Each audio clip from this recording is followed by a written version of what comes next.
Marriage is 100, in fact, 150% financial. Do not go into marriage on the basis of I love you, I love you. Hear me out. Hear me out. I'm not saying that marriage is not about love. I'm not even saying don't marry for love. But I mean, if you have to choose between money and love, let's be real. Please choose money. Take it from a married woman.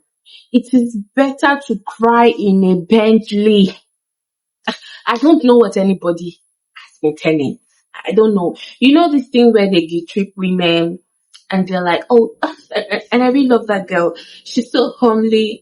She's not materialistic. You will cry. You will do what? You will cry. Like, you know the worst part about that kind of tears? There'll be nobody to comfort you. You will cry and cry in courage. The tears will be premium.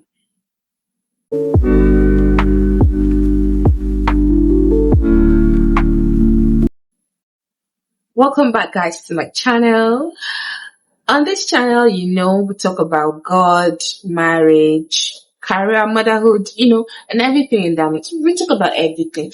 There is no niche in this channel. Okay, so welcome back. Today we're talking about marriage and money. I'll go straight to tell you, marriage and money na collabo. Everything that happens in marriage is 100% financial. I don't know, it's not just about looking for a homely girl that's going. Who told you people in their homes don't need money? So tell me about homely girl. Okay, let me be calm. I'll start with the ladies. Ladies, gentlemen, if you're thinking about getting married, you hope to get married soon, you might consider getting married sometime in the future, this video is for you. I'm talking to you.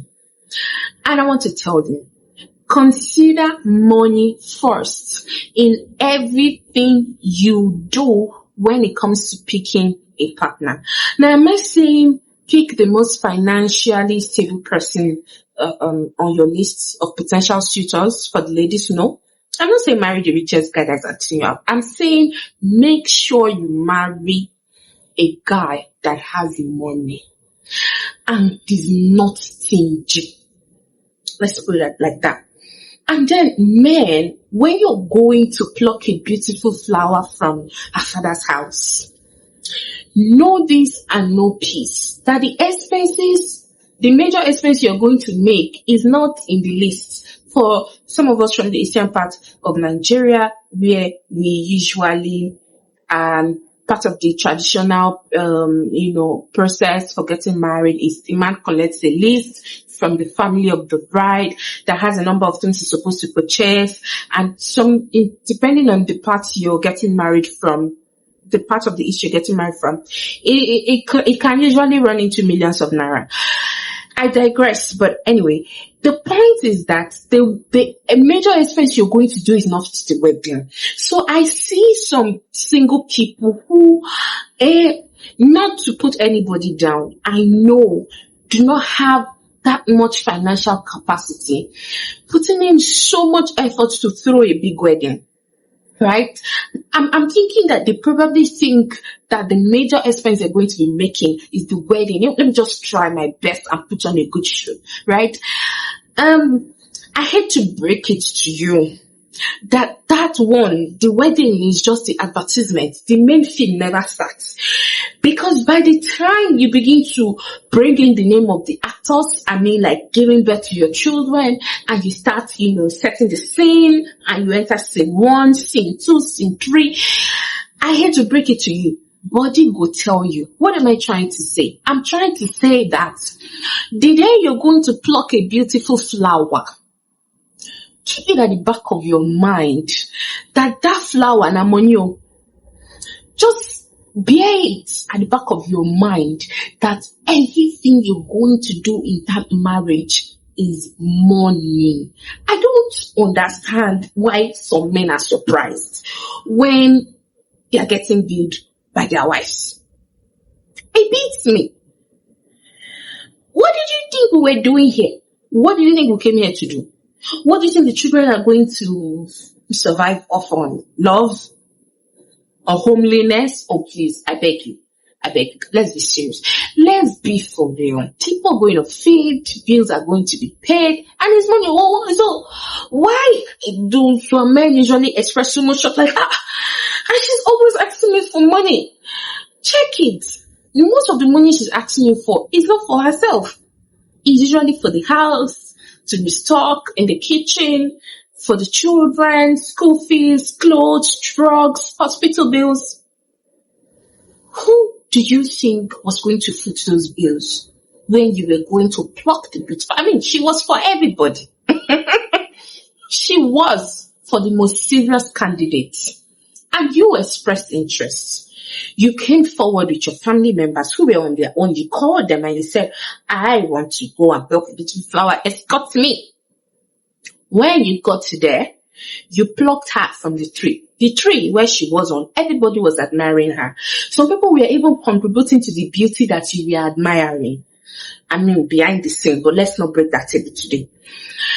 But then now you came and said, no, I want to take this flower, this apple, or whatever it is that you saw. And I want to make it personal. I want to make it... It's money that they used to maintain flower. So men marry a beautiful woman and few months down the line, 3 years down the line, she's looking so retarded. I'm calling you out. If this is you, if it sounds familiar, or if you remotely feel attacked, you are not doing well. Other married women that you are admiring, and we'll have this conversation other times. But really, let's not talk about the ones that admire other people's wives. It is their husband's money that you can see most of the time. Because women cannot flourish under stress. We don't do well under stress. So if a woman is acting as a breadwinner, the beauty will be fading. But you see the one that is being taken care of, relaxed, refreshed, beautiful, blossoming. Please stop admiring. Some will even be very foolish, I'm sorry to say. They will go ahead to compare their wives to those women. You don't know that another man plucked his own and is watering it.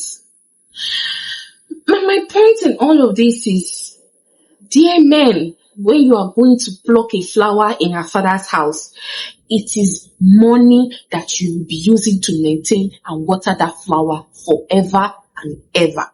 No this and no peace. Women, whatever you do, I know you really want to get married. I know you've seen your friends, you've seen us, doing all this, and you can't wait to wear your own ring, and you will wear your ring. But whatever you do, please, a lot of times, it really beats me when I see young ladies, single. I'm a young lady, okay? But when I see single girls trying so hard to impress their boyfriends and tell them that they're hardworking and that they're financially independent and they have their own money, like they are not liabilities. Sis, body will tell you. I mean, you go feel now.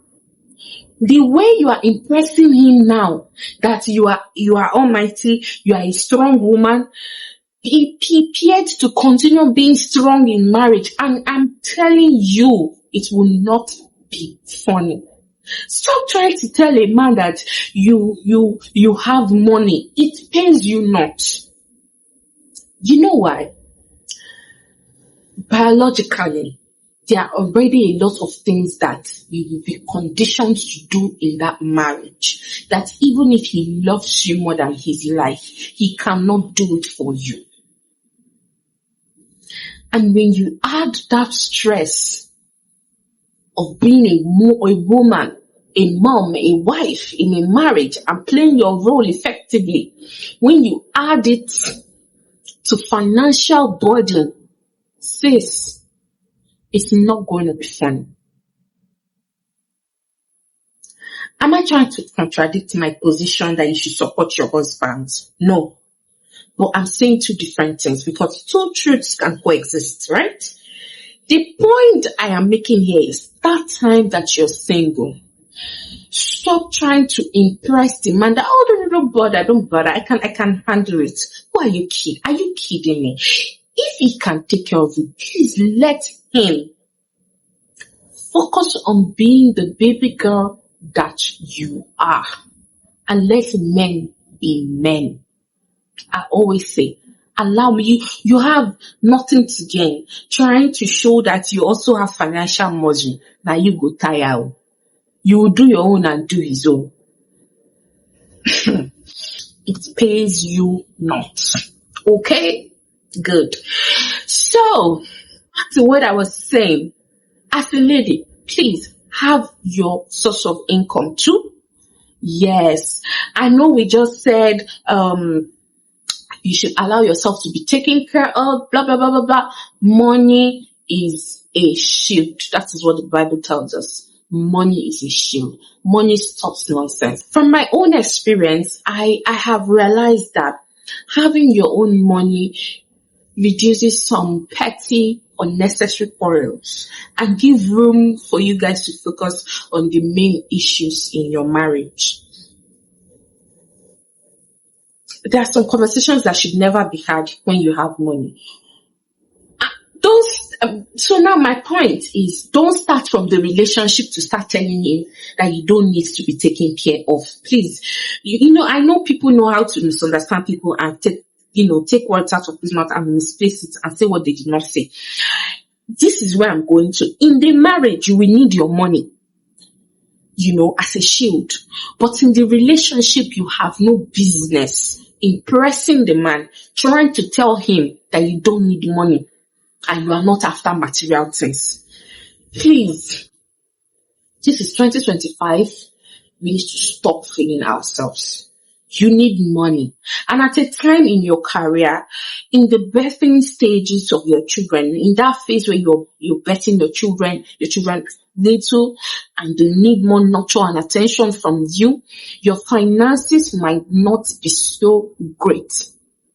And you do not want to add the financial pressure to that pressure, because that is another kind of pressure. If you do that, you will end up very bitter if you don't go cuckoo. I think I've said enough. I think I've made the point very clear. I think you understand what I mean. You will need something to do. So what I mean, so let me recap.